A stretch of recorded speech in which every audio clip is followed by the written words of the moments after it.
Good afternoon বন্ধুরা, সাজানো উপসংসার চ্যানেলের একটি ভিডিওতে তোমাদের স্বাগত জানাচ্ছি। কালকে ভিডিও একটাও দিতে পারিনি। কালকে কর্পোরেশনে একটু কাজ ছিল, প্রচুর কাজ ছিল। সবসময় তো লোক দিয়ে হয় না, আর এখন তো এজেন্টদের দিয়ে এগুলো করানো বেশ কিছুদিন ধরেই বন্ধ হয়ে গেছে। বেশ কিছু কাজ ছিল আমার, কাগজপত্র জমা দেওয়া, মানে কেউ একজন করলেই হতো। তো আমিই গেছিলাম, আমি যেহেতু ফ্রি ছিলাম আর আমার নামটা যেহেতু আছে আমিই গেছিলাম। তো যতই মেট্রো করে যাই, জানো বাপরে বাপ, ধর্মতলা নিউ মার্কেটের ওই গরম। কর্পোরেশন অফিস তো যারা জানো কলকাতায় আমাদের জানোই, নিউ মার্কেটের একদম এতে এসছি বিকেল 5:30টার সময়, বুঝেছো? শুধু মুড়ি খেয়েছিলাম, বেরোতেই পারছি না ওখান থেকে। এখানে ডাকছে ওখানে ডাকছে, কখন কি হয়। বেরিয়ে যে একটুখানি খাবার খাবো তারও উপায় নেই। কালকে আধা কাজ অত কষ্ট করেও হলো না। আজকে আবার কিছুক্ষণের জন্য বেরোতে হবে, মানে হয়তো আমি সেকেন্ড হাফে হয়তো যাব, বুঝতে পেরেছো? তো ভাবলাম যে আজকে সকালবেলা একটা ভিডিও দিই, কালকে কোনো ভিডিও দেইনি। আর ওখানে বসে বসে, কর্পোরেশন অফিসে বসে বসে আমি নেট অন করে দেখছি, সে তো দেখা যায় না এখনকার ভিডিওগুলো। একটু তো এই ঘোড়াকে নিয়ে যেহেতু হয়, তো নোংরা কিছু আলোচনা বা নোংরা কথা, হয়তো কিছু অ্যাডাল্ট কথা হয়ে যায়, তো বন্ধ করে দিয়েছি। দেখলাম লাইভ হচ্ছে, ক্ষমা টমা চেয়েছে। তো বুঝতেই পারছিলাম না প্রথমে, একজনকে বুঝতে পেরেছি, সেকেন্ডজন পিছন থেকে যে উঁকি মারছিল, কে ওটা, চশমাটাও মানে চশমা পরেও আমি নামটা ঠিক বুঝতে পারছিলাম না। হ্যাঁ, তারপরে স্ক্রিনটা বড় করে দেখলাম নাম ওই, কিন্তু মুখটা দেখা যাচ্ছে না। আচ্ছা, এই যে নাটক করে একটা ক্ষমা চাইলো, তোমরা সবাই বলছো, অনেকেই বলছে কন্ট্রোভার্সি ক্রিয়েটারদের জয়। হ্যাঁ, কন্ট্রোভার্সি ক্রিয়েটারদের জয়, কন্ট্রোভার্সি ক্রিয়েটারদের জয়। আদৌ কি কন্ট্রোভার্সি ক্রিয়েটারদের জয় হলো, নাকি ঘোড়ার ভয়ে হলো? কন্ট্রোভার্সি ক্রিয়েটারদের জয় না, এটা ঘোড়ার ভয়। ঘোড়া যেভাবে রিভিল করছে, এই ঘোড়া যেভাবে এদের মুখোশটা টেনে খুলছে, এরাও ঘোড়ারটা খুলছে, ঘোড়াও এদেরটা খুলছে। দেখো, ঘোড়ার তো লজ্জা ঘেন্না নেই। ও বিয়েতে, তার বাবারে, ও ভাগ্নের বিয়েতে বলছে উলঙ্গ হয়ে দৌড়াবে। তার মানে ও যখন তখনই বিয়েতে, মানে অনেক লোকজন থাকবে তাদের সামনে যদি উলঙ্গ হয়ে দৌড়াতে পারে, ও পয়সার জন্য, ভিউজের জন্য, কখনো কখনো যদি প্রয়োজনও মনে করে, ও উলঙ্গ হয়ে দৌড়াতেই পারে। এমনিতেই ওর সম্মান একদম উলঙ্গ হয়েই আছে ওয়াইটিতে। তারপরে ওর লজ্জা নেই। তো এদেরও নেই, এদেরও যে আছে তা বলবো না, কিন্তু তবুও এরা পরিবারের ভয়ে, মানে অনেকেই তো বলছিল যে পরিবারের কাছে যাবে, একটা কিছু করবে এদের এগেনস্টে, তা এরা তো মনে হয় না অতটা অভ্যস্ত। এরা মানে বেশ এনজয় করছিল, করতে করতে এসে এরা যে মানে বেশ এদেরটাও যে রিভিল হয়ে যাবে সবটা, বা এতটাও যে হয়তো, আমার তো মনে হয় যে কথাবার্তাগুলো বলা হয়েছে এগুলো বোধহয় মাঝাল পেটে পড়েছিল বলে দিয়েছে, আমার যেটা মনে হয়। কিন্তু ক্ষমা চাওয়ার মধ্যে এরা বলছে কতটা সত্যি কতটা মিথ্যা, এখানেও একটা প্রশ্ন আছে। তাহলে কি এগুলো মিথ্যে যেগুলো বেরিয়েছে, মহাসত্যি যে রিভিলগুলো করেছে, বা এদেরও যে মুখের ভাষাগুলো, তাহলে কি এগুলো মিথ্যে? তো বিদেশিনী তো মুখ ঢেকে এলো। আচ্ছা, এরা একজন ওই ক্রিয়েটারের চ্যানেল থেকে কেন লাইভে আসছে, লাইভই বা কেন করছে? একটা ছোটো ছোটো ভিডিও করে নিজেদের চ্যানেল থেকে হোক, বা ক্রিয়েটারের ভিডিওতেই তো দিয়ে দিতে পারে না? এত নাটক করার কি আছে? সময় নেই ওদের ওখানে, এখন মাঝরাতে বসে স্বামী সন্তানকে পট্টি পরিয়ে ঘুম পাড়িয়ে দিয়ে, যে নোংরামোর মধ্যে ফেসে গেছি সেই নোংরামো থেকে বেরিয়ে আসার জন্য অন্ধকার মুখ করে এসব নাটক কেন? আর একজন তো আছেই গুটখাখোর, যিনি তার পরিবারের লেগেছে রে বাবা, তার কত ভদ্রসভ্য পরিবারের মেয়ে বউ হলে এরম নোংরা হয় নাকি? এরম নোংরা পরিবার, নোংরা মানে মেলামেশা হয় নাকি? হ্যাঁ, এত বাজে যাদের গালাগালি স্বভাব, গালাগাল অনেকেই বলে, অনেকেই দেয়, সবাই দেয় না, আবার যারা দেয় হয়তো এতটাও দেয় না। কালকে এই যে ঘোড়ার গালাগাল রিভিলের ভিডিও দেখলাম, ওগুলো মানে গুগল সার্চ করতে গেলে তো মানে এক তো লজ্জা করছে, এক তো ভাবছি এগুলো কী, কথাগুলো কী, এগুলো ওরা জানে, খুব ভালো জানে। অ্যাকচুয়ালি ঘোড়া এবং ওই দিকটায় যারা থাকে, মানে ঠাকুরনগর বলো, হাবড়া বলো, আমি দেখেছি অনেকে মানে গালাগাল দিয়ে কথাটা বলে, ক্যাজুয়াল এমনি রাগ হয়ে, আমরা যেমন শয়তান বদমাস বলি, ওদের মুখ থেকে ওই কাঁচা ওইগুলো বেরোয়, যাদের বংশগত, মানে যাদের পরিবারে এগুলো দেখে এসছে। দেখো, ও তো নিশ্চয়ই মা বাবাকে শুনেছে এই সমস্ত নোংরা ভাষাগুলো বলতে, এখানে এসেও নিশ্চয়ই ওর ভেড়া বর বা শ্বশুর শাশুড়ি নাও হলেও কাউকেও তো শুনেছে।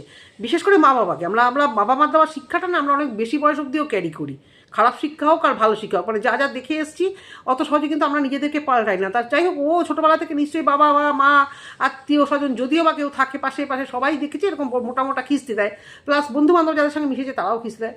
ওই ভাগ্নু মদন একে ওইসব মালঝাল খেয়ে যখন ওই সমস্ত করে, নিশ্চয়ই ওই সমস্ত করার সময় আমি শুনেছিলাম, এটা ছোটোবেলায় অ্যাডাল্ট গল্প শোনার সময় শুনেছিলাম, ছোটোবেলায় না মানে মিডিল এজে, যে ওই সমস্ত করতে গেলে, সহবাস করতে গেলে অনেক পুরুষ মানুষ নাকি প্রচণ্ড গালাগাল দেয়, অনেক মহিলারা নাকি সেটা পছন্দ করে। ও এক থু। তো এই ঘোড়ানো হয়তো সেই, যেহেতু ও ভীষণ পাওয়ারেড মহিলা, ভীষণ একটা অন্য রকমের একটা চিন্তাধারা, মানে শরীর নিয়ে একটা মারাত্মক চিন্তাধারা এই বয়সে এসেও, কিন্তু 18-19 নয়, 23-24 নয়, এই বয়সে এসেও, যেখানে ওর বাচ্চা এখন অনেক বড় হয়ে যেত ঠিক বয়সে বিয়ে হলে, তো এই বয়সেও ওর যে এতটাই শরীরে এই টকবকানি, তো সেখানে আর ভাগ্নু মদনের তো বয়স আরোই কম, তো ও ওই পরিমাণ এনজয় করার সময় ও নিশ্চয়ই ওই গালাগালগুলো ওগুলো ইউজ করে, গালাগালগুলো ইউজ করে যেগুলো মানে স্বপ্নেও ভাবা মানে মানে ওই মানেগুলোই তো শোনা যায় না। কিছু কিছু কমন গালাগাল যেরকম অনেকেই জানে, রাস্তাঘাটে বেরোলে শুনতেই হবে, শুনতেই হয়, সবাইকে শুনতে হয়, সবাই দেয়, সে গাড়িওয়ালা, ট্যাক্সিওয়ালা, তোমার ট্যাক্সিওয়ালা গাড়িওয়ালা কেন, আচ্ছা আচ্ছা মানে শুটবুট পরা মানুষটাও ভালোই দেয় রাস্তাঘাটে। তো যাই হোক, যেগুলো তো অভ্যস্ত, আমি এটা নিয়ে বলছি না, আমি বলবো এখন ওই মানে নাটকের ক্ষমা চাওয়া অনেকেই বলে নিয়েছে। আমার যেটা মনে হলো যে তোমরা ভিডিও করলে না কেন ভাই?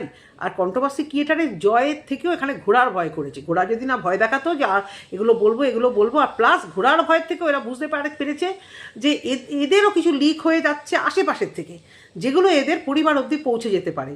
এদেরও দেখো, যতই বিদেশে থাকুক আসল পরিবারটা তো এখানে থাকে, স্বামী সন্তান নিয়ে ওখানে থাকলে কি হবে? আসল বাড়ি ঘর তো অনেকের কাছেই চেনা হয়ে গেছে।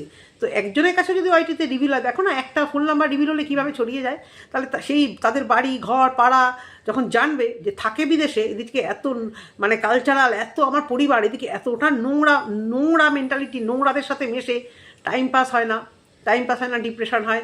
সেই জন্য এই গ্রুপে আসলে ওই যে গ্রুপ, আর কোনো গ্রুপ নেই, আর কোনো জগৎ নেই, আর কোনো গ্রুপে টাইম পাস করতে হয় না। তাই জন্য ইউটিউবে এসে একটা ভালো গ্রুপ পেয়ে, নোংরা গ্রুপ মানে ভালো গ্রুপ মানে রতন চেনে করে এরা কন্ট্রোভার্সি পিএনপিসি এই সমস্ত করেছে।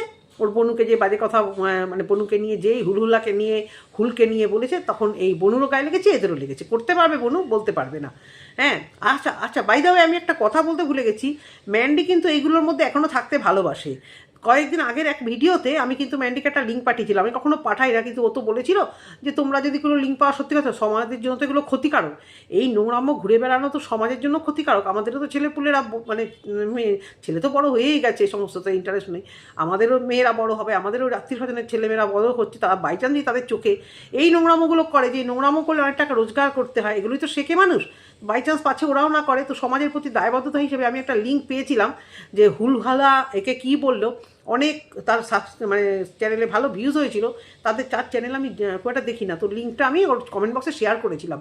সেখানে কোনো রিপ্লাই না, কিচ্ছু না, হয়তো ও ডিলিটই করে দিয়েছে, কারণ আমি পরে আর খুঁজে পাইনি, আমি দেখতে গেছি যখন কমেন্টটায় কী করেছে, ও ডিলিটই করে দিয়েছে। তার মানে কি ও এইগুলোর মধ্যে থাকতে ভালোবাসে, তোমরা যতই বলো, আর ভালো পারবেই না কেন। ক্ষমা চাওয়ার কথাটা তো হলো যে এরা কেন ভিডিও করে রাতের অন্ধকারে একজনের টাইমের সঙ্গে মিশছে না, তাহলে একটা ছোটো ভিডিও করে দিয়ে দিত, চোখে জলে নাকে জলে, ইচ্ছে করছে পায়ের থেকে জুতোখান খুলে না মুখের মধ্যে মারি। বিশ্বাস করো, এত রাগ হয়ে গেছে, ক্ষমা চাওয়ার ওই মুখের মধ্যে দুখানা জুতো মারতে ইচ্ছা করে। আজকে যদি ওয়াইটির ঘোড়া লেগে পড়ে না থাকতো, এগুলো রিভিল না করতো, আজকেও কি ক্ষমা চাইতে? স্যার কিসের ক্ষমা, কার কাছে ক্ষমা, কিছুই বুঝলাম না। ক্ষমা চাওয়ার কি আছে? তোমরা তো নন ক্রিয়েটার, ক্যামেরার ওপারে থাকো, তোমাদের ফেস নষ্ট হওয়ারও কিছু হয়নি। হ্যাঁ, তোমাদের কি আমাদের এই দিয়ে চলে না, অথচ সারাক্ষণ এখানে পড়ে থাকতে হয়। ভালো কথা, তোদের স্ট্যাটাস তোরাই গুয়ের মধ্যে থেকে তুলে নিয়ে এসছিস, বুঝেছিস তো?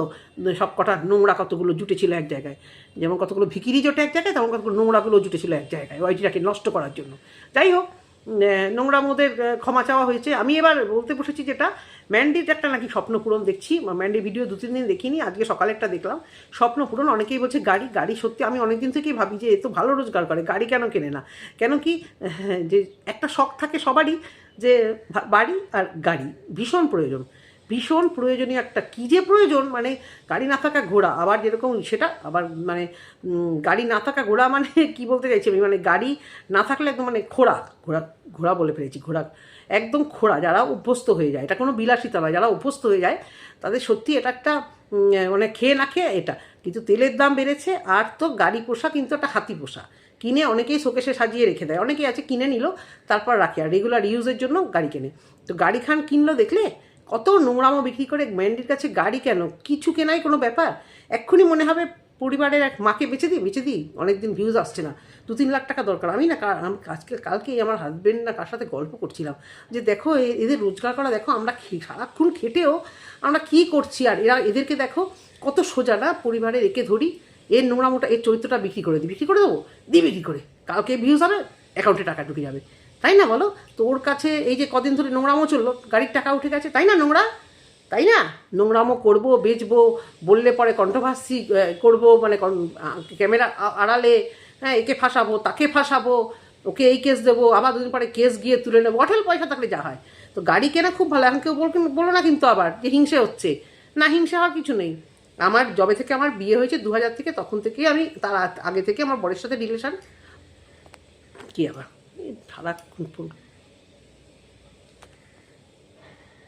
তো কেটে দিলাম, সারাক্ষণই কেউ না কেউ করতে থাকবে। তো আমি যেটা বলছি যে গাড়ি হিংসা কিছু নেই। আমার 2000 সালে বিয়ে হয়েছে, তার আগে আমার 2-3 বছর ওর সঙ্গে সম্পর্ক কথা হয়েছিল। 2-3 বছর, হ্যাঁ 2-3 বছর, যেহেতু আমার দিদি ছিল, কথাবার্তা হয়ে আমরা যখন ঘোরাঘুরি করেছি আমি মানে ওর গাড়ি চড়েছি। তো সুতরাং সেই থেকেই আমার ঘরে গাড়ি আছে। আর আমার বরের কথা তো বাদই দাও, ক্লাস 6 থেকে সে গাড়িতে হাত পাকিয়েছে, নিজেদেরই গাড়িতে। এবং মানে তারপরে 18 বছরের আগে, এটা বলা কতটা ঠিক হবে, ও লাইসেন্স বার করেছে যখন ওর 18 বছর হয়নি, কোলাঘাট থেকে করেছিল, বুঝতে পেরেছো? যেটা এক বেআইনি, পরে অবশ্য সব ঠিকঠাক করে নিয়েছিল। ক্লাস 8 থেকে গাড়ি চালিয়ে নাকি স্কুলে যেত। বন্ধুবান্ধবরাও বলেছে, এও বলেছে, আমার ননদরাও বলেছে, দিবদ্দিরাও বলেছে। এই প্রচণ্ড সাহস আমার ভাসুরের আরে। তো আর বাপের বাড়িতে আমার বাবা তো বিদেশেই থাকতো, তো বাবা গাড়ি কিনে করবেটা কি, বাবা তো থাকতোই না। তো যাই হোক, সেটা আলাদা কথা। কিন্তু তাই বলো না যে গাড়ির জন্য হিংসে, গাড়ির জন্য এখন হিংসে করে না। এখন আতিপাতি ভেতি ইএমআইয়ের জগতে সবাই গাড়ি কিনতে পারে। তখন মানে আগেকার দিনে তো ইএমআই ছিল না, আগেকার দিনে ক্যাশ দিয়েই গাড়ি কেনা হতো। ইএমআই যখন হয়েছে, এখন দেখবে 2 পয়সা রোজগার করে বড় বড় দামি দামি বাইক হাঁকিয়ে রাস্তা দিয়ে যাচ্ছে, তেলের খরচা উঠে যাচ্ছে, সেটা না। কিন্তু ম্যান্ডির তো পয়সা আছে, কিনতেই পারে গাড়ি। এটা আমি অনেকদিন ধরেই ভাবছিলাম যে ও সব কিছু আছে, ও কেন গাড়িটা কেনে না। গাড়িটা ভীষণ দরকার। আর গাড়ি তো চালাতেও জানে না, দূর এরা ফালতু যত রাজ্যে সকালবেলা হলেই ফোন। এটা একদম ফালতু ফালতু ফোন এসেছে, কি কোথা থেকে নাম্বার পেয়ে ওই যা করে আর কি। হ্যাঁ, তো ম্যান্ডির গাড়ি, আমিও ভাবছিলাম যে এতদিন হয়ে গেছে গাড়ি কেনে না কেন। এইবার গাড়ি কেনাটা তো অতটাও তো মানে না, না চালাতে পারে গাড়ি, ড্রাইভার না, মানে ঘরের ভেড়াটা। আর একটা ড্রাইভার রাখতে গেলে এখনকার দিনে মিনিমাম 15 থেকে 16 হাজার টাকা, মানে মারাত্মক ব্যাপার। আমাদের বাড়িতে একদম চিন্তাই করতে পারে না, কারণ এরা অভ্যস্ত। হ্যাঁ, আগে বলেছি, বেড়াতে গেলেও ড্রাইভিং লাইসেন্স দিয়ে সাইড সিনে গাড়ি চালিয়ে বেড়ায়। মানে কেউ গাড়ি চালাবার পাশে বসে থাকবে, আমার বড়টা মানে ওরা টেনশন, ওর এদিকে বলে রিল্যাক্স, আমার আর হলো না। কিন্তু ওটাও সহ্যই করতে পারবে না, যে কেউ চালাবে আর বসে থাকবে। আর এখনকার দিনে তো মানে ড্রাইভারের খরচা দিয়ে অকারণে এই এতগুলো টাকা। তারপরে আগে ড্রাইভাররা কী করে জানো তো, ড্রাইভার অনেক সময় করে, ভালো খারাপ আছে, তোমাকে কোথাও নামিয়ে দিয়ে আসলো, তারা ওই ফ্রি টাইমটাতে করেওছে, এরকম আমাদের সাথেও করেছে। তো করার পরে ওরা প্যাসেঞ্জার নিতে নিতে চলে আসে, বুঝলে তো, ওই শাটেল ফাটেল ওগুলো খাটাতে থাকে। তো ওসব তো আলাদা কথা, এদের বর গাড়ি চালাতে পারে না। তো তবুও আমি বলবো গাড়ি কিনুক, অনেক পয়সা আছে, ভীষণভাবেই দরকার। গাড়ি কিনছে না দোকান করছে জানি না, হতে পারে গাড়িও কিনছে, হতে পারে দোকানও করছে। কিন্তু লোনের কথাটা বলি, স্টেট ব্যাঙ্কে ইনস্ট্যান্ট লোন, কিন্তু ওই ব্যাগটার মধ্যে আমার মনে হয় ও কিছু গোল্ড নিয়ে গেছিলো। ইনস্ট্যান্ট লোন কখন হয় জানো তো, কিছু মর্টগেজ লোন কখন হয়, ওর তো জমি জায়গা তো আর মর্টগেজ রাখেনি, ওই ব্যাগের মধ্যে ও হয়তো গোল্ড নিয়ে গেছিলো, যে গোল্ডটাকে বোধহয় ও মর্টগেজ রাখতো।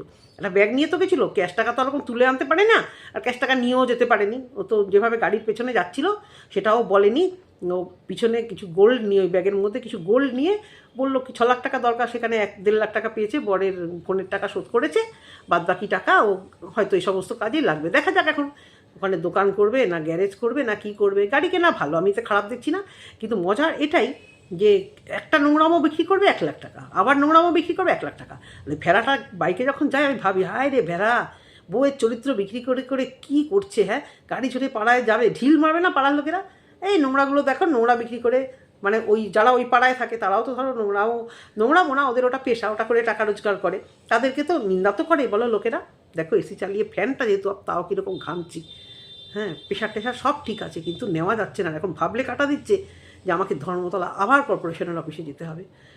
তো সেটাই বলছি যে আমার ভেড়াটাকে দেখে খুব অবাক লাগলো, আর ওই জন্যই ভিডিওটা করলাম। কি সুন্দর না চরিত্র, বাড়ির কাকি মা বাবা সবাইকে বিক্রি করবে, আর এক ঝটকায় গাড়ি, মানে গাড়ি কেন, মানে হাতি কেনার পয়সাটুকু পর্যন্ত কোথায় চলে আসবে। তো ওইটুকু বললি না কেন রে, ব্যাগের মধ্যে কী ছিল, গোল্ড লোন নিয়েছি, স্টেট ব্যাঙ্ক ইনস্ট্যান্ট লোন দেবে না ওরকম, এমনি এমনি দাঁড়াবি আর লোন দিয়ে দেবে, কোনো মর্টগেজ নেই, কোনো সিকিউরিটি নেই রোজগারের, ইউটিউবটা কোনো সিকিউরিটি রোজগার নয়, গোল্ড লোন নিয়েছে, বুঝতে পেরেছো? ওই ব্যাগের মধ্যে নিশ্চয়ই গোল্ড নিয়ে গেছিলো, গোল্ড লোন নিয়েছে। যদি ভুল বলে থাকি তোমরা একটা কমেন্ট করো তো। তো এইটুকুই বলার, ক্ষমার ভিডিওটা সামান্য বললাম, বেশি বড় আমি ভিডিও করব না, কারণ এই টপিকে ভিডিও আমার অন্তত ভিউয়ার্স পছন্দ করে না। আমার মনে হয় কি না, আমার কিছু ভালোবাসার ভিউয়ার্স আছে যারা মানে প্রবাসে ঘর কন্যা বা সেন্সেশন, ওদের দেখে যেটা আসে এদের মধ্যে এদের পছন্দ করে না। ঠিক আছে, দেখছি এবার কি যেন এলো। তো বন্ধুরা, হ্যাঁ পার্সেল এসেছিলো, আর আমি ভাবছি কোনো পরের ফোনটা, যাই হোক, ভিডিওটা শেষ করছি। যদি তোমাদের ভালো লেগে থাকে কমেন্ট বক্সে অবশ্যই করে একটা কমেন্ট করো। টাটা।